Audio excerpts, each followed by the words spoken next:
What's up, sports world, man? I want to take Zaya, man. This is the WTP Sports Dudes podcast. I'm here with Robert at WTP for Life. How you doing, Rob? I'm good, bro. I'm glad to be here this morning on this Sunday, man. The time change has not affected me one bit. I'm still geeked. I'm still happy. I'm ready to do this. Let's go. I know you went to sleep a little earlier. What's up, Sean? Hey, we got SEC Sean in the building. How you doing, man? Well, the time change got me, but I'm I'm too stubborn to let the time change affect what I'm going to do for fun. It was a long night of basketball last night. Nah, facts. Where it was a whole man. Listen, I was at the barn damn near all day yesterday. I don't know how I did that. I almost fell asleep in them bleachers. Hey, but y'all know what it is, man. We got all the channels down there scrolling at the bottom, man. It don't cost you a thing to subscribe, man. It helps out the channel, man. Just follow everybody down there, or just pick your favorite one and follow. We don't care. Just hit the like button and the subscribe button. Uh, let's get right into it, fellas, man. We got women's conference championship weekend going on. So it's a lot going on right now. We had Texas last night. They handled Ole Miss, and South Carolina squeaking past LSU. Now the conference game is for the SEC is set. Now we're gonna have a matchup between Texas and South Carolina. Who y'all got, and do y'all got any thoughts? Did y'all catch any of them games last night? Y'all can put y'all 2 cents in about those games as well. I'm gonna I'm gonna take South Carolina. Texas is really good. Um, I don't know. I mean, South Carolina has been the dominant factor in the SEC for years now. It'll be a good game. It's going to be a really, really close game, I believe. But um, I like South Carolina over Texas in this one. Man, this game is going to be one of those games where if Texas cannot knock down threes and they cannot play with athleticism to keep and match the South Carolina team, it's going to be a close one, but they're going to probably end up losing. They got to make sure they get Maddie Booker off quickly, early, give her touches. They got to slow the pace of the game down to the point where they could make South Carolina play a half court style of play. Don't let them get up and down the court, and they can be in it. I think the biggest key for Texas in this game, outside of Maddie Booker getting off, is Rory Harmon has got to be able to play good, solid defense on Floje Johnson. Is that her name? Flage, yeah. Flage. She got to play good, solid defense on her. She got to stay in front of her. She got to make it difficult. And Bria Preston got to come in and spell Harmon at times and do the same thing. They got to be able to keep Johnson from doing whatever she wants to do. And they got to keep that other young lady off the boards because she killed them the last time they played. She was getting a bunch of offensive rebounds and just out hustling Texas all day. But if Texas can do that and make this a half-court game, they could be in it down the stretch and possibly win it. I think South Carolina is going to win this game over my Texas Lady Horns, but I think it's going to be a really, really good matchup. And Texas can win it, though, but they got to do those things in order to be able to be in this game. Man, listen, man. I don't see Texas being able to hang with South Carolina. Not by the way the South Carolina's front court played yesterday. The girl Joyce, I think she damn near had a double double. The other girl, the big girl, she had a double double. I think she averaged a double double on the year. So, and just like with Raven Johnson, man, just been a squeaky clean point guard like that, man. They gonna be tough for anybody. I think that's the one team that I could see actually getting the UConn girls. Just because I just think their whole first five It's just balanced. It's just all the way balanced to me. All right, we had over in the Big Ten, UCLA. They handled Iowa, and UCLA and Iowa handled Ohio State and Michigan respectfully to set up a showdown for the Big Ten championship. Who you got?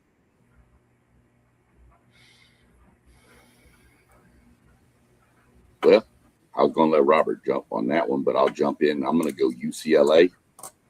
I saw a thing last night. I didn't watch any of the women's games, of course, but I did see a thing scrolling across that UCLA's on like a 24-game winning streak. So, momentum's with them, but, Iowa. Iowa's been good. Always been. But Iowa's just like their football team. They're just one of those teams. They're just right there. They're just so. But I'm gonna go UCLA. I think they get their 25th in a row. So that's where I'm going.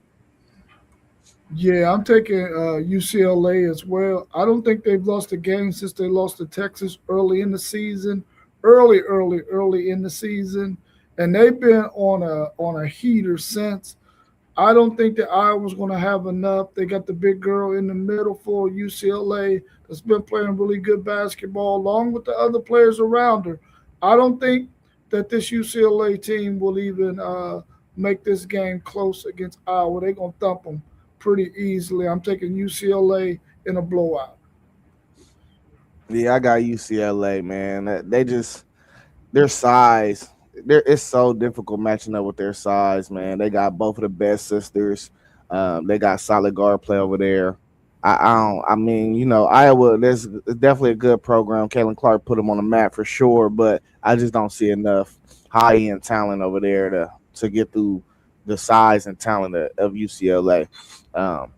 Nevertheless, if my Ohio State girls, bro, if we had a little more size, bro, we would have beat them yesterday. We ain't got no size to match up with some of these big teams out here in college basketball, in women's college basketball, man. But we lost my McMahon. I think she went to South. Where'd she go? No, not South Carolina. She went somewhere. Oh, is it?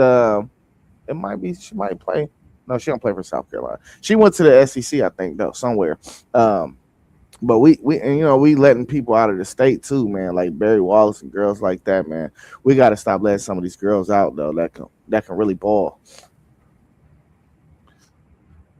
All right, we got the Duke Blue Devils beating Notre Dame yesterday with 2 late free throws to advance to the ACC championship, setting up a matchup against Louisville, who pulled away late against North Carolina. Who you got? Where post game and MG at, man? It's both y'all squads. Right. I'm taking Duke in this game. I think that Duke is going to be the team that represents this ACC conference in women's basketball and probably go the furthest in the tournament. This Louisville team is good as well. They got some talent, but I really feel like Duke is just playing much better basketball right now, 1 through 5, 1 through 8, than maybe what Louisville is playing right now. So I'm going with this Duke team who has a lot of experience, and they've been playing some really, really good basketball, especially in conference play. Yeah, I'm going with Duke. Louisville's had a really good program for a while themselves, but the way Duke battled with Notre Dame, I know post game's girl Hidalgo over there. I like Duke in this game. Again, this is another one I see coming down to the wire, but I'm gonna go with Duke. Yeah, man. I'm on Louisville, man. I think they could pull this upset, man. They got monster guard play at Louisville, so I don't know that. Women's usually the higher seed usually wins. You don't really see that many upsets, man. But we got to get one, right? Is one too much to ask for? Let's just get one. I think this is the closest one we got to it. So I'm going Louisville. I was not able to catch neither one of them games either, though, yesterday. Y'all know it was a very eventful sports day yesterday. Hey, let's move over to men's college hoops. Uh, Question that's not on here. I ain't got it in the chat, but AJ DeBansa and BYU was able to pull off a big win last night against Texas Tech. Do y'all think that win solidified them a bid to the March Madness tournament? I think it does. We've been waiting for that BYU team and AJ to get a good win. Did Texas Tech sort of maybe hand it to them? Probably so. No one I don't think expected the Texas Tech team, as crappy as they've been all season, to lose to BYU, who is minus a key player. But they lost yesterday, and I think that this BYU team, having a star player like AJ, will probably sway the committee to allow them to get in at 21-10. Yeah. Obviously, yeah, you said it right there. BYU's down a player, but Texas Tech's down probably their best player. Yeah. But nonetheless, I mentioned it yesterday when we was talking about different things of getting in, and I said if they beat Tech, they're probably in. So I think this pretty much locks BYU in. Having AJ, a top 2 draft pick, sure doesn't hurt to get into the tournament either, but I think with the win over Tech, they pretty much solidified themselves. Yeah, I think this is the win that gives them an excuse to put AJ into the tournament. So I'm actually happy they won this game last night, because March Madness is not March Madness when you don't have your best players in it. So I'm super excited that AJ and BYU was able to get that dub, because we've seen multiple times where one player gets on a heater so much that he can carry his team through March Madness. And I think AJ is that type of talent, and I would love to see him hoop in the March Madness. It just wouldn't be right. Yeah, and they'll probably get a first-round matchup where the game will be a really, really tight game, but then you'll get to see the star step out there and will his team to a win, man, by taking over the game down the stretch. And that's what you want to see during March Madness, is star players having the opportunity to show why they're stars.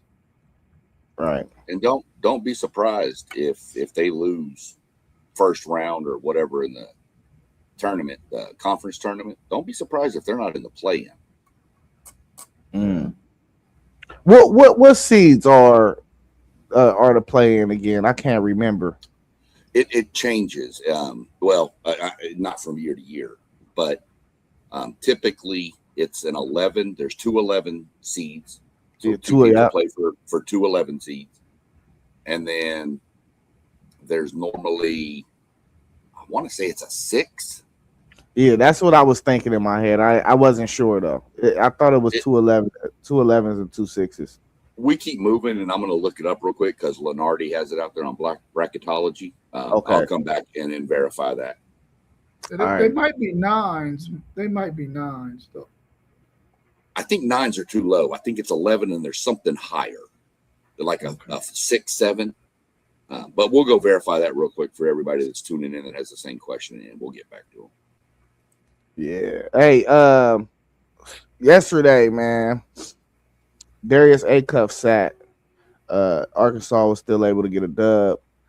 Are y'all impressed with Arkansas and them being able to win without their best player? He sat for rest, and they pulled out a win against Missouri, 88-84. Was that impressive, or does it really not matter?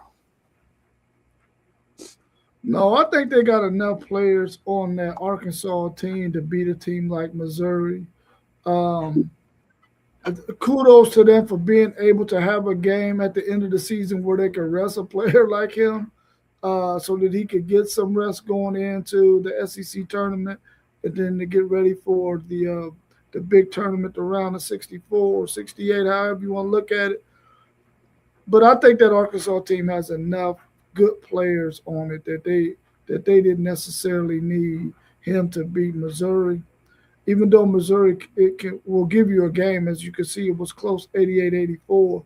But I think that this Arkansas team can really be tough in this tournament if they can make sure that they play good, solid defense and they can knock down their shots from the perimeter.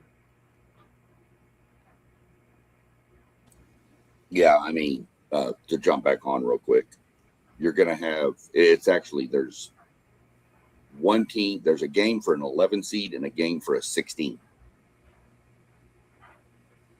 Yeah. And right now, the poor team, the way it looks, the poor team that gets that 16 seed out of that first 4 playing game plays Florida in the first round. So that's not going to be pretty. Yeah, it might be Miami of Ohio. Right now, just for curiosity's sake, the last 4, the teams to make the play-in tournament is Santa Clara, SMU, VCU, and Auburn, I believe. No, hold on, let me go back and look. That's a mistake. That's the last 4 he's got in. He had UMBC in Long Island, and I know it was Auburn and somebody. It was for the 11 seed was Auburn. And now I can't find it anymore. There it is, VCU and Auburn playing in the play-in. So those are the 4 he's got in the play-in game. Looking at his bracketology, there's some pretty interesting matchups that we can get into next week later on. But Lenardi been doing it forever. He the GOAT at that, bro. Dude, his first round matchup, just to throw it out there because they're my team, is he's got BYU and A&M in the first round. He got BYU as a 7. Oh. But that so you know them 7 seeds, I think 7, 8, and 9, they're like chess pieces. Yeah. You know, it's kind of like okay, they're in the tournament, but they like maybe 50 through 68 ranked teams in the tournament. So you gotta slot them somewhere. Now I'm going to be crazy while I was looking that up. What was the previous question we were talking about? Oh, we was talking about Arkansas. And were you impressed with Darius Acuff sitting and them still being able to get a win, or does it really not matter? I mean, it was important, I think, for Arkansas to know they could do it because all the talk's been they go as Acuff goes. They've got so much talent on that. The athleticism, that's probably one of the most athletic teams in the whole country. They got guys everywhere. But, to sit him, you want him prepped and healthy. It just gives him a few extra days because they've got the double bye in the SEC tournament locked in. They were already locked into that. So even if they would have lost to Missouri, it wouldn't have affected them as far as seeding for the SEC tournament. So we're pretty good with what it looked like. But it was pretty impressive to see. Missouri's a pretty scrappy little team too. That's a team you need to watch. Yeah, that's why I don't know. I kind of was impressed because I think that was a really good coaching move because going into conference championship week, I think you're giving other guys confidence. And once you get Acuff back, if you can get them guys to stay on the level of confidence that they just played with last night, and we know what Acuff can do, and we always know that Cal always has good guard play, but he got athletes too surrounding those guards. I think Arkansas really is a sleeper team in this March Madness bracket that can really make a run. All right, we got number 4, UConn. They fell to Marquette on the road. What's your thoughts? And does this loss guarantee that they won't be a number 1 seed? And while we're on this topic, we can also touch bases on Danley Hurley being ejected from the game for bumping the ref. Do you think that was justified or not? Or what was your thoughts on that as well? Well, I mentioned yesterday you mentioned yesterday, sorry, I don't want to steal your thunder, but you had mentioned that UConn had the worst loss. Well, they went out and topped that worst loss with an even worse loss. So I don't see any way. Did this lose them the number 1 seed? Only way I see it, them getting the 1 seed now, is Florida has to lose in their first game in the SEC tournament, and they have to win the Big East. And even then, I don't think it's enough. I think Florida has got everybody on notice, and I think everybody's watching what they're doing with that front line, and the guard play has come on huge in the second half of the season. him getting ejected, I mean, that's the rule. Was it right? I mean, make your own case for that. But the rule is you make contact with a ref, you're ejected. I didn't know that it was crazy enough to be an ejection. But again, the rule is the rule. I'll go back to a game a couple of years ago down in Texas A&M at College Station when Kentucky played A&M. And one of the Kentucky players got mad late in the game and spiked the ball, but caught it. And the ref teed him up and gave A&M the ball and the thing, and A&M wound up winning the game by like 2. Kind of controversial, but, the rules are the rules. You got to stick with them. Yeah, there was a time during this season, man, where I felt like UConn would be one of those number 1 seeds, and then they sort of started playing a little bit below their standard. And in this game, they did that as well. This was a golden opportunity for UConn to let the committee know, listen, we deserve to get that last number 1 seed. You cannot go out and not beat Marquette in this game. And Marquette, I believe, led maybe from start to finish in this game, even though UConn made some runs and made it close during spurts where they got it, under 5, I believe it was. You can't lose this game.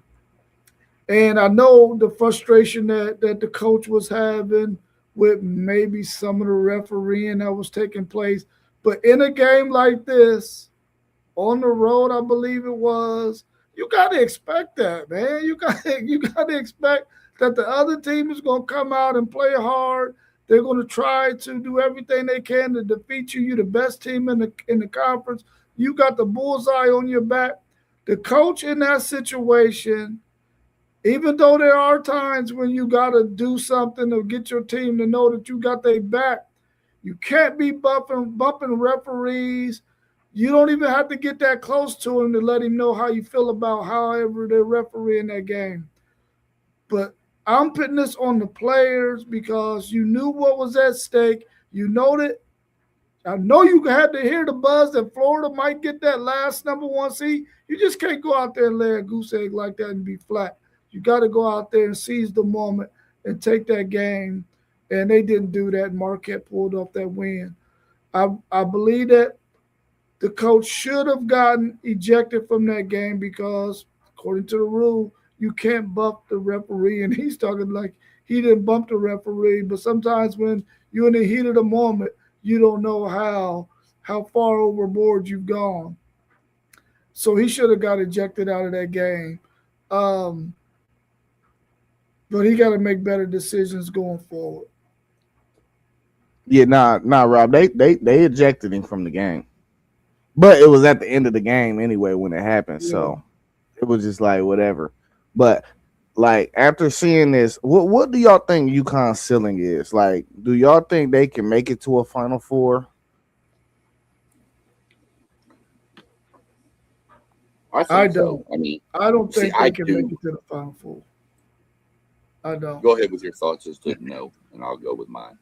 Yeah, I feel like they've had some instances this season where they haven't played well, and we know in a tournament that can creep back in there again, man. And we've seen it happen many, many times where a team just isn't functioning on all cylinders. Now, we also seen a UConn team that probably shouldn't have won the national title get on a heater and win it. I think maybe twice here in the last maybe 5 or 6 years.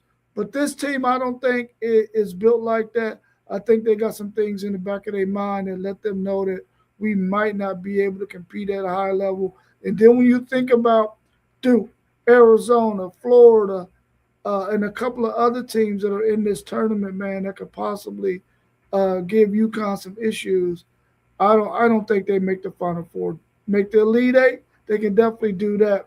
Definitely the Sweet 16, but I don't think they make the Final Four. I think they can. I think it's just going to have to be the right matchups all the way through for them to get there. they're going to have whatever bracket they're in as a 2 seed. They're probably going to have that 1 seed get upset along the way. And even then, whoever beats the 1 seed is going to be a really good team too. So, but I think they can. I don't expect it. I'm more on Rob's case. I see more of a Sweet 16, Elite 8 maybe, second weekend type team. But, it's March, and they call it madness for a reason. So Kentucky's proven that they can go on run. I'm sorry, Connecticut has proven they've gone on runs in this tournament. They just seem to find it. Hurley's flipped the switch a couple, 2 years in a row they won it, I believe, right? So we'll see. One thing back to the coach thing real quick, before we move on or whatever. Y'all notice coaches don't seem to know where they are. They don't care. It ain't that they don't the know. Other night, I'm sitting here watching the A&M Kentucky game. Kentucky's guy comes in and shoots a 3, misses, but he stumbles back after he lands and steps on his coach's foot and rolls his ankle. I'm like, Coach, you got to be out of the way, man. Coaches are all over the floor, man. And I think that's what they rely on their assistants for, to make sure that they stay in that box. Because, once you get in the heat of that moment and you out there, you passionately coaching, you ain't thinking about where you at court. You ready to go anywhere. So they need an assistant coach or somebody to make sure, hey, coach, you got to stay in that box, something to that nature, man, to make sure that the coach ain't all over the place. Because I'm quite sure if any of us was coaching in the heat of the moment, all the enthusiasm of the game, and you passionate about what you're doing, you'll be all over that court, baby. I know for sure I'll probably be at half court half the time, out there coaching. Go watch Buzz Williams. That dude's everywhere. But yeah, you need a get back coach like they have in football, for sure. Yeah, I don't see UConn making it to. I don't even think they can. Like, I just think one thing we're seeing is Dan Hurley is the best college basketball coach out there. I think that's what this is a product of, and they just do not got the horses for me this year to make it through. So, now, I low key think if a ref and if a coach comes in contact with a ref, he deserves a 1-game suspension. I think he should be suspended. That's unacceptable, bro. You can't, these guys are out here officiating the game, and you trying to strike fear in them by bumping on them, hitting them, whatever you did, or whatever physical contact you did. I just think there's no room for that in the sport. So I think he deserves at least a 1-game suspension. Next question I got for y'all, man. While we wrapping up college basketball, who is your national player of the year in men's college basketball and why?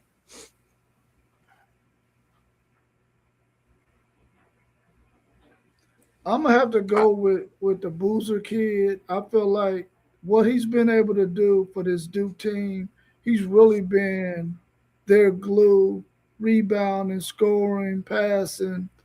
And there was a time when Duke was looking like they might have some issues in some games, and this guy just sort of like put them on his back and carried them. I know there's a lot of other really, really good players out there, but I feel like this guy has kept Duke up at the top of the rankings all season, and it's pretty much been him controlling that team and keeping them playing really good basketball all season. They won a really good matchup against Michigan a couple of weeks ago. Even though the ACC isn't as tough as the Big Ten, the Big 12, and the SEC, I think he's done what he needed to do to win this award. So I'm gonna go with Boozer out of Duke. Yeah, that's probably the right choice. I think AJ, the way their season kind of has trailed off, has kind of hurt himself a little bit. He didn't do anything wrong, but I just, when you look at the whole picture, Patterson, whatever, from Kansas, I don't think you can give it to somebody who just checks out and misses games left and right for questionable issues. My sleeper for player of the year is coming out of Florida, and it's that Tyler Hawk or Hal or whatever that dude is. He's a sleeper pick. If Rob's going to go Boozer, I'm going to go with him just because that he is been just balling for the past couple of months. And, he sat out against Mississippi State. Call it load management if you want, but it was Mississippi State, and Florida knew they were going to trash them, and they did. So he got a little bit of a rest, but Boozer's probably the right pick. But I just threw somebody else's name out there to throw a little spice to it. Yeah, I don't think you can go wrong with Boozer, man. But I'm sorry, bro. I gotta go Darius Acuff, bro. I got to, bro. I just don't think they will be the team that they are right now without him. They just wouldn't. I think Duke got so many talented guys that's probably not even seeing the floor that's 4 and 5 star prospects that they'll figure out a way to be relevant. And I just don't see Arkansas being relevant without Darius Acuff. So I would say when I'm weighing in on the MVP, who gives your team the most impact? Like, why are you here? You're here because you have Darius Acuff. And I don't know. I love Boozer though. Don't get it wrong. He's a walking 20 and 10 in college basketball. You're probably not going to stop him unless he get in foul trouble. And you can't go wrong with him either. I think it's a few guys that you can actually give it to that and you wouldn't be wrong about it. So shout out to Booz though, man. He's a good college basketball player. I'm still, the jury is still out on him in the NBA, bro. I'm still not a believer that he gonna pan out. He remind me too much of Tyler Hansbrough. I'm sorry, Melissa. That's probably a pretty good comp. Seriously, he reminds me so much of him, bro. And Acuff, I think Acuff's going to be a monster at the next level. Yeah, I mean, when you look at his game in comparison to how they play in the NBA, it really doesn't look like it. He's going to have to change some things about his game, in my opinion. It doesn't really translate to what you see happening in the NBA right now. But I mean, I'm quite sure he could get that skill set. It's just probably going to take him, a couple of games to figure it out what he needs to do. But I mean, you can always lean back on the fact that you can rebound the ball well, and you can always get some offensive rebounds to get you some second shots. But I tend to agree with you. One take Zaya, that what I've seen from him so far just doesn't look like it fits in the NBA style of play right now. But he can also correct that at some point.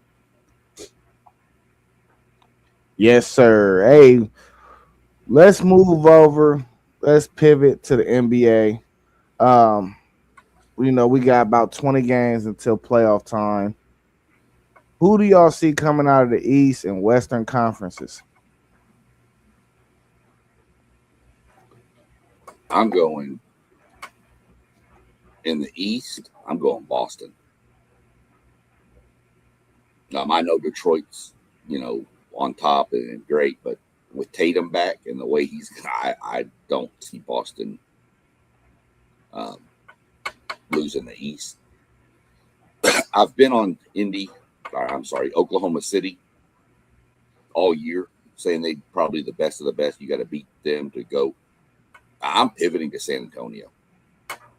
I think San Antonio wins the West, and I think you get a San Antonio-Boston finals. Yeah. Oh man, I want to say Boston. Now that we see that Tatum is back and he's probably in these next 20 or so games, is probably going to really get his legs up under him, and they're going to be a really tough out.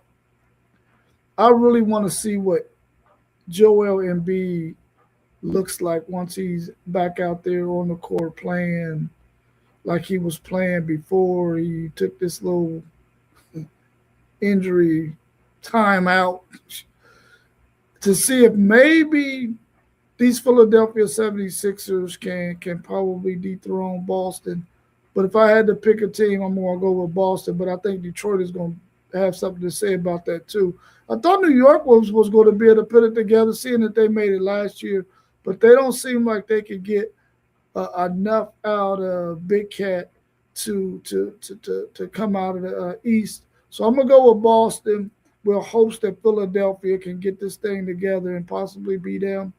Uh, but out of the West, I really like that San Antonio pick. I think that OKC started off the season really, really well. I think they sort of leveled out a little bit. They've had some injuries. They've had some people had to sit during stretches during the season. I like that San Antonio team. I think that the NBA would like for it to be San Antonio so that they can see Wembley in the final. But Denver might have something to say about that. I think that Denver team, if they could get it all together with Jokic and I think Murray and those guys, I think they could make some noise too and possibly get back to the finals. But if I had to pick somebody, I'm gonna go with the Spurs as well. Yeah, I can't see the Spurs making it out the West. I think they not experienced enough yet. I think it's gonna take a couple more years for it to cook up. You got to go through some playoff adversity first. I just see OKC, and I got a sleeper of Houston making it out. I like this Houston team. If they have Fred Van Vliet, I think they will be a lock for the finals, damn near. But losing that point guard definitely hurt them. But I like that Reed Shepard been coming along, man. They got a lot of length on that team too. That's one of the biggest teams in the NBA. In the East, I think we all in agreement. Boston. I do think Detroit is not going to be an easy out, but we kind of got the blueprint on Detroit now. You put all your resources in to stopping Cade, you can win. You know, so uh, and that's where I think that's as far as the bunch go in the East. Actually, right now, with the emergence of Jason Tatum coming back, I don't think New York, Cleveland, or the Sixers or anybody else got anything for neither one of them teams out East. I really don't.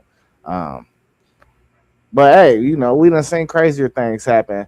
People keep on talking a lot of noise about this Cleveland team and James Harden and Donovan Mitchell. Man, James Harden will blow it like he always does. I want to tell y'all that.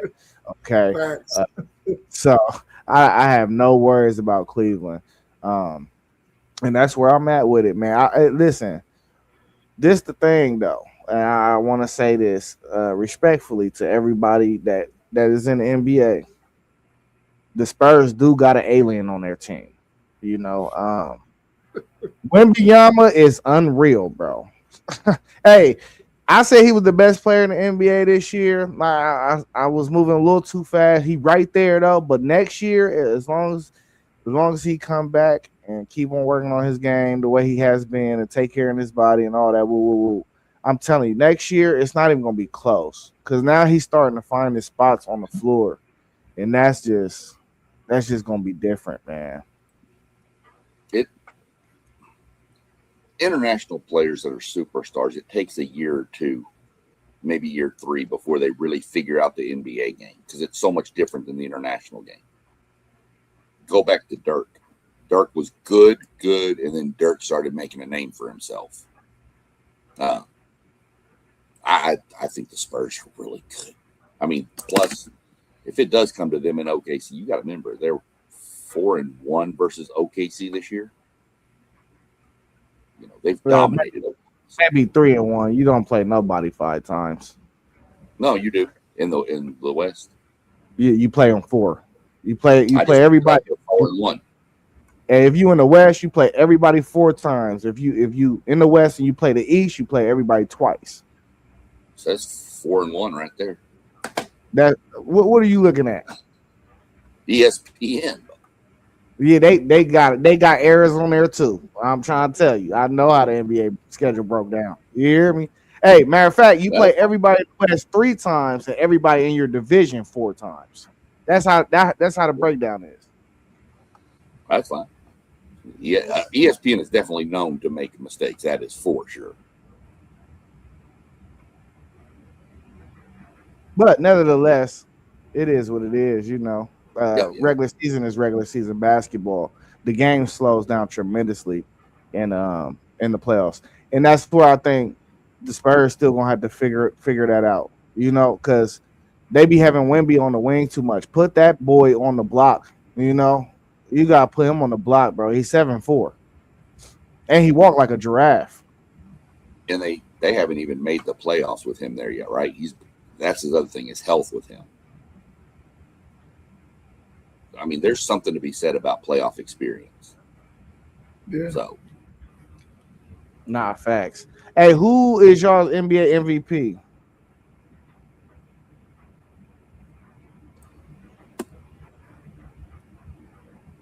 I haven't watched enough to give you a name.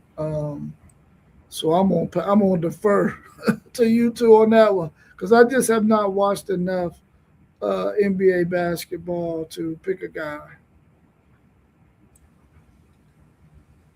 There's a yeah, lot of guys out there. yeah, there's a lot. Cunningham's on there, and Wimby might be on there. Shea's on there. I just, I'm going to go with the old standby, and I'm going to go with the Joker. I don't know how you can. That man is a walking triple double every game. I'm just going to go with the old has been standby. But it wouldn't surprise me if it was Cunningham from Detroit. But if I'm voting, I'm probably going the Joker. Yeah. I think people gonna get voters fatigue with Joker, man. He averaged a triple double, and we just act like it's normal. Right. Like he should win it, but I do not think he's gonna win it. Uh I think K really deserves the MVP. When is the last time Detroit been good? Like they're here because of him. They're the one seed. Like we not talking about just no regular. They're the one seed, bro, and he's playing in Detroit, bro.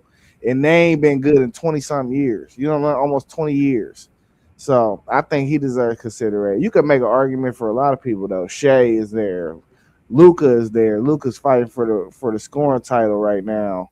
Wemby is right there for me. I don't know if he qualified with how amount games played, but then again, I think the best player in the NBA is Edwards. So I think the award should go to the best player for real. So I don't know, man. It's tricky. I hate to be a voter this year, because it's just too many ways you can go. But I think Player of the Year, MVP, same type thing. You don't you have to take in consideration who they play for and where. I would look at it as where would they be without him? That's how Detroit you post would have the number one pick. Without Cade Cunningham, Detroit is terrible. I don't want to say terrible, but they're not what they are. That's for sure. Now you can say terrible. I think they'd be in the top 14, and then I think they'd be a lottery pick. I mean, yeah, wow. You go with Cunningham. But I just think that I still just think that people are going to give it to Joker over there. I don't know that he necessarily deserves it over somebody like a Cunningham. Does Luka qualify for it, or does he miss too many games? They ain't missed that much time. They only missed like 7, 8 games this year, maybe 9. That seemed like he good. Okay. Yeah, he good. So yeah, to me, you want to look at it that way, you got to go Cunningham. You just have to. You got to go Cade. But I just don't think they're going to. Yeah.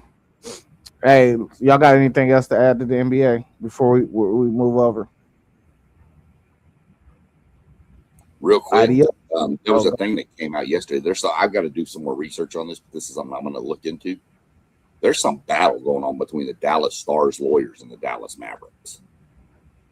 Battle about what? Oh, you said you got to read into it. Yeah, well, I know the Stars came out and said something. It's something to do with Dallas is looking for a new arena before the lease runs out on American Airlines, where them and the Stars both play. And the Stars lawyers came out and they were like, yeah, we've been in discussions with the Las Vegas Mavericks. Dallas Mavericks. Yeah, I don't know what I ain't getting no news. I don't know what that's about. Well, it's on my Twitter feed because I follow both of them. But everything been getting weird ever since.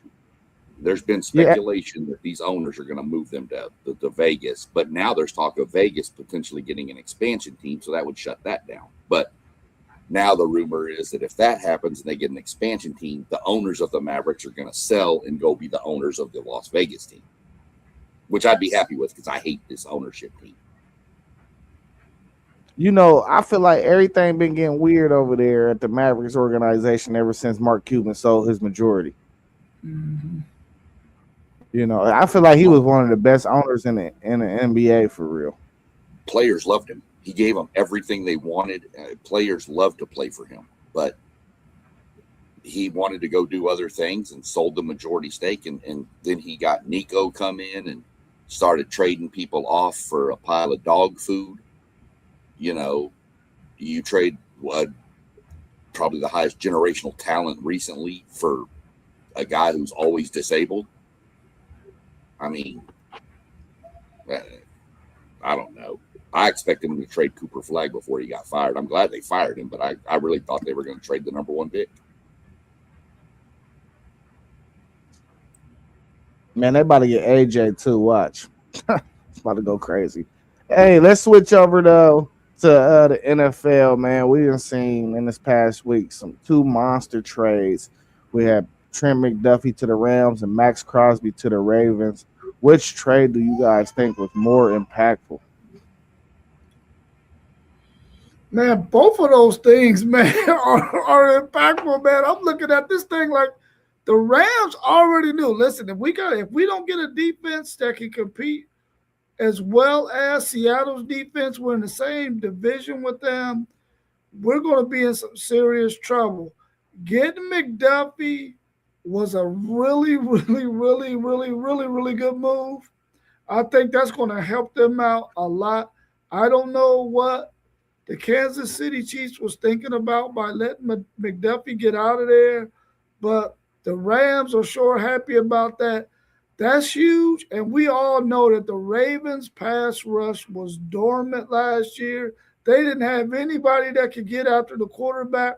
They get Max Crosby, and I think that's going to help them out tremendously.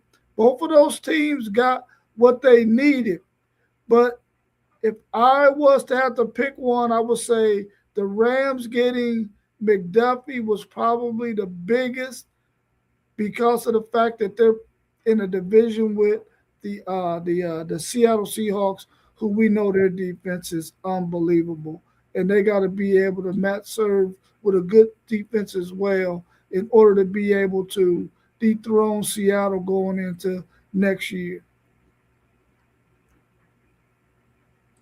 Yeah, both are you're right, super impactful. You went with McDuffie just so we can get some love elsewhere. I'll go Max. I was going Trent McDuffie. I really thought it was the most impactful. I think somebody like that helps the back end of your defense. Whereas, Crosby, yes, the Ravens needed help on the front line, but I feel like you could find some frontline, players to rush the quarterback to elsewhere. So, but Crosby is a freak talent, and in that division, you've got to deal with a Joe Burrow, who, if you can get after Joe, you can really take Cincinnati out. So I'm going to go Max Crosby just because, who pass rush is so important, especially just to get the quarterback off his marks. So I'll go Max. I'll say Max Crosby to me, just mainly because you took my Trent McDuffie. I shouldn't have let you go first on that one, but that's all right. Man, listen, I ain't gonna lie to you. It's really tough to pick for real because I think Max Crosby added so much more star power than on top of star power that Baltimore already got. I feel like Baltimore just need to go into this draft and find a reliable receiver, and their team is complete. Um, and then look, the Rams, they still got their 13th pick, so it's like, what if they get Caleb Downs, bro? Hey, they go to the Super Bowl. They get Downs, bro. I don't care what nobody say. In the reports and surface, I think Downs want to fall to the Rams. That's what's crazy. I think his agent dropped them reports about his knee. I don't even think there's nothing wrong with his knee. But yeah, it's tough for me. I had to go. I had to go McDuffie just because I know that 13th pick is sitting there. And that's the only reason though, because Max Crosby is a problem. I don't know if y'all seen the video, but Joe Burrow was not happy. He was not happy. And he worried for real. As a Bengals fan, I wasn't happy either. Him and Jamar Chase though, both was just like, bro, they let off a cut storm. You know what I'm saying? I mean, give me McDuffie over there in Baltimore, and I'll let Chase go against him. I'm fine with that. Go, but Crosby, oh come on, man. Well, the Bengals better shore up that offensive line. Then I mean, the rest of the division is letting them know. Listen, we got somebody coming after your star quarterback, so you better get somebody on this line that can block them. Nah, yeah, I mean, you got Max Crosby and Myles Garrett in the same division. This is not and Watt for Joe Burrow, huh? Oh yeah, well, yeah, T.J. Watt too. Cincinnati better do something. Cincinnati might just want to go to like 12 personnel the whole game. Just we'll see, man. It's gonna be fun to watch. I know that. Yeah. Well, hey. I hope. Yeah, well, y'all know we creeping up on that hour mark, man. I got one more for y'all for real. Is there any noise coming out of y'all's college football programs that y'all want to talk about? Anything y'all been hearing? Who's been looking good thus far? Y'all hearing noise about any workouts? Anything? I've had a few A&M things pop up. A few of the transfers. The kid from, what was it, Northwestern, Anto Saka or whatever, and a few others of the defensive transfers, more is what I've heard, have come in and just started calling the young kids in and telling them, no, we got to work. They're taking a leadership role and they're brand new there. So I'm kind of excited about that. They seem to be, they're bought in obviously to the system or they wouldn't have transferred there.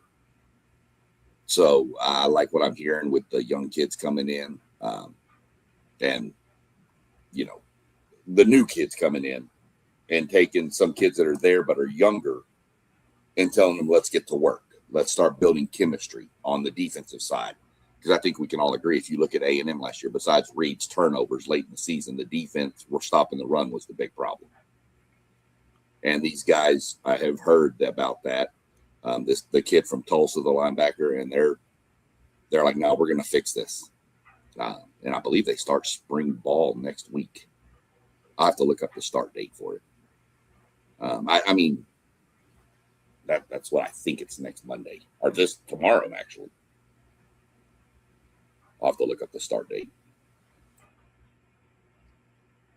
Yeah, coming out of Texas, man, the great thing about this year's team is the fact that we won't have to institute so many offensive linemen.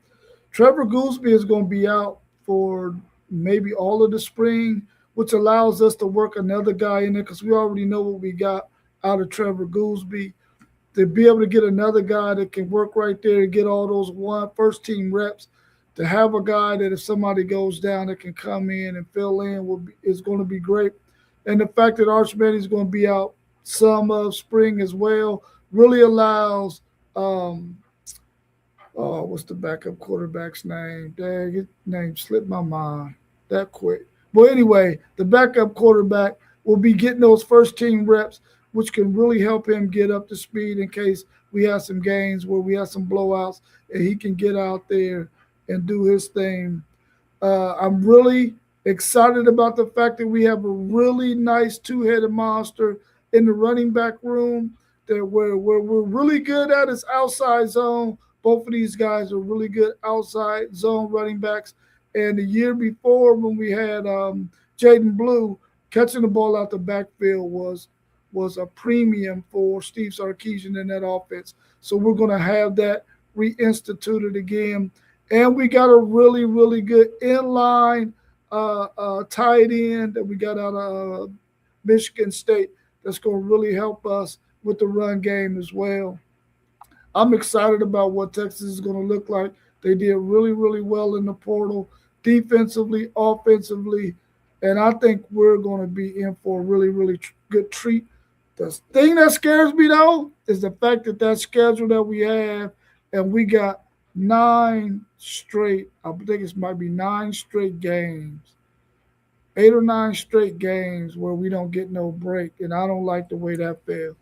But outside of that, I think Texas is destined to have a really, really good season this season. Y'all heard him, people. He's scared of September 12th. Y'all heard him. He said he's afraid of that schedule in September 12th. Well, well, listen. Last year, that might be what cost us. We probably shouldn't have played that game. We probably should have scheduled Mount Vernon University. Man, y'all are the Texas University, bro. No. Play everybody. Play anybody. Play everybody. That's right. Yeah. Hey, Yeah, but it is 8 straight games, by the way. You go 8 straight. Yeah. You go throw 4, then a bye, and then you just play. Yeah, they're gonna have to manage some of them guys in some of them games that they feel like they're gonna win easily. Though, is there any easy games in that 8? Oh yeah, there are. Yeah, I think they have one. Yeah, a lot of the SEC schools still have that one kind of week, but there's just no like.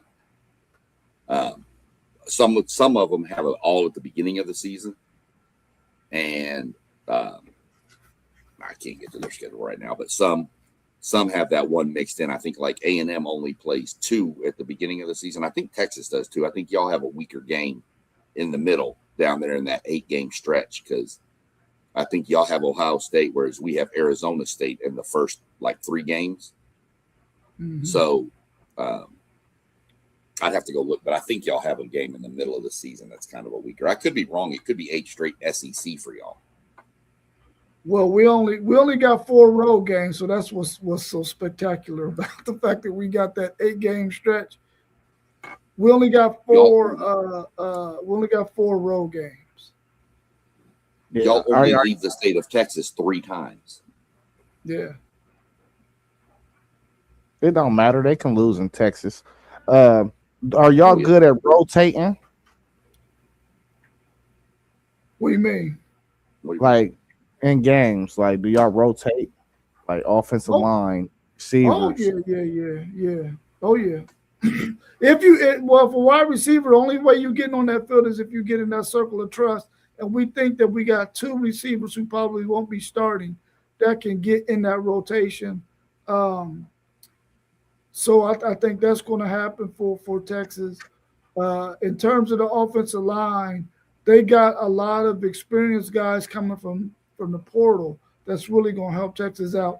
They're going to move Brandon Baker into right guard, and the tackle that they got in the portal is going to play right tackle. And if this guy gets his eligibility, that's who they're going to plug in at left guard. So they got some players on their roster that's played a lot of football that are really going to gel in there. I'm just anxious to see what Will Muschamp is going to be able to do with all the gifts that he got on that defensive side of the ball. So you're probably going to see a totally different Texas style of play. Defensively, you won't see that bend, don't break style of play where inside the 20s, you give up a bunch of yards and then you just buckle down once teams get towards your red zone. You won't see our defensive backs playing off on 3rd and 6 playing off 10 yards. You're not going to see that with this Will Muschamp defense. You're going to see a lot more man-to-man, and the players that we have at the defensive back position are more man-to-man coverage guys. So you're going to see Texas really be a lot more multiple defensively than what you saw up under PK. Yeah, I was asking you that because we don't rotate at all, and I'm about sick of it. Yeah. The only noise I got for real, both of my running backs is going to be out for spring. Bo Jackson, Isaiah West, some of our top two guys, but that's actually a good thing in disguise for me. Maybe we could find a third or fourth guy in that room. See what Legend Bay got or something, figure out how to use him. And they thinking that this receiver room is going to be better than last year. We're going to see about that, man. The jury's out. And that's it, man. That's all I got, man. I'm just waiting for football, college football, to really get into the thick of things because we've been abandoning my baby. That's my baby. College football is my baby, and we've been abandoning it. So I thought I'd throw a college football question out here. You feel me? Oh, yeah, for sure. His name is KJ Lacey. That's who's going to be getting the first team reps for Texas while Arch Manning is in that boot for his foot, ankle, whatever that is down there. I need Arch to come back, man. I was really encouraged with what I seen at the end of last year. I need him to keep on working. Yeah. He didn't look like he was in a boot last night at the Texas basketball game. Well, he probably didn't wear it to that game. He looked like he was in some cowboy boots. Boot for his foot. Yeah. Damn, why you blowing up his spot, Sean? I got to. He's in mourning today after that loss to Oklahoma. Yeah, can't win them all. Every now and then, you got to let your rival get a win in so that they can still feel like they got something to live for. Jeez. All right, man. Y'all got anything else to add? Blue Jackets lost a heartbreaker last night for the hockey fans. Lost 5-4 in a shootout.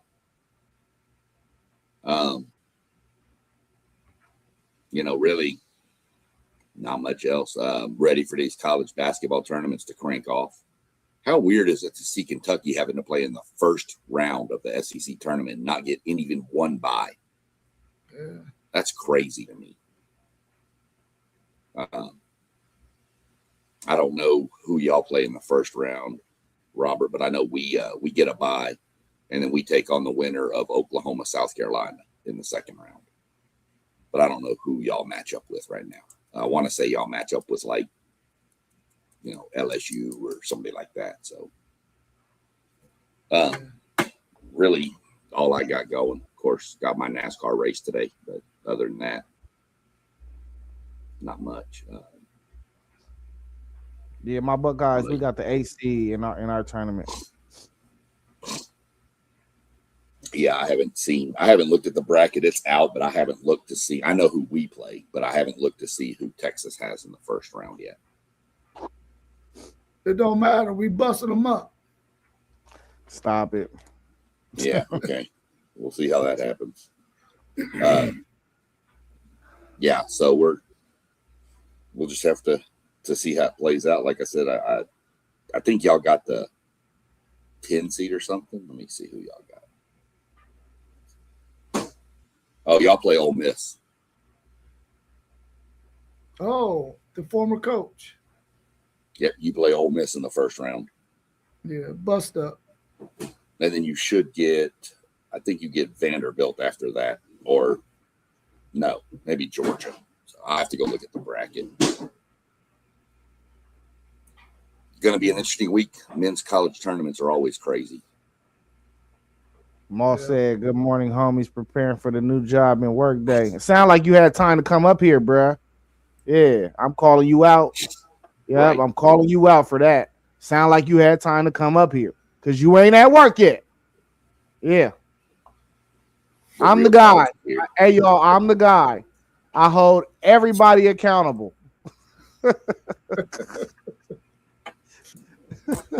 Yeah. Hey, man. Let me end it with a story real quick. Hold on, real quick, Sean. Sean. I gotta give a shout out to my guy Bruce Story, man. He definitely broke that record last night. You know what I'm saying? He's the all-time leading scorer in Ohio State history. You know what I'm saying? So we got to show him love. And that's all I got. Go ahead. Of course. Oh, and I meant to ask you about my nephew and them. They won districts last night too. So shout out to them too. Yeah. That was really good. I meant to ask you about if he broke it or not. I kind of assumed he did when you said he only needed 12 points. But we normally start off Sunday show with story time, but we're going to end it today. We're going to switch it up to make y'all watch through the whole show from now on. So I got a buddy of mine, wasn't a real religious guy growing up, but he married a girl who was. And one day his daughter came up to him and he said, "Dad, where do people come from?" And he went through the whole, went through the whole evolution thing, the apes and all this, and moved on. Oh. Okay. So she went and she asked her mom, "Hey, Mom, where do people come from?" And she said, "Well, you see, back in the day, God had Adam and Eve and went through that." And she's like, "Well, Dad said we came from apes." And she said, "Oh, honey, he was telling you about his side of the family. I'm telling you about mine."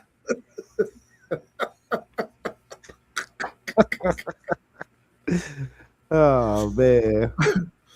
Oh man. That's too fun. Too fun. Hey, he from the best side. You ever seen Planet of the Apes? Right. I think y'all want that war. You want here's a little breaking news for anybody that might be listening and tuned in. Anybody that uses Spotify.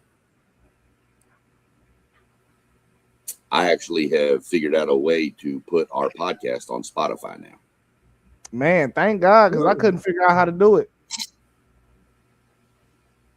Okay. You have to go. It's kind of crazy. You got to go through another site to get it on there. So I did, and I actually have 2 podcasts going on there right now. One is WTP Sports Dudes, is what you need to search for. So we can start. You got to send the links. You got to send the links to all that. I got to figure out how to. But no, I mean, if you go search it, you can find it, because I was searching it last night and found it. If you just type in WTP, then space, WTP space, sports space dudes, it pops up right there. But I'll try to start working the links in. But it is on there. I did get it on there. So I got that one running, and I got a NASCAR Talk podcast over there I'm running too. So, but yeah, I've got it on Spotify for us now. Cool. So we definitely want to be sure we're mentioning the channels, so that if they listen to it on Spotify, they know where to come find us. Cool. Which we're on YouTube, all of us.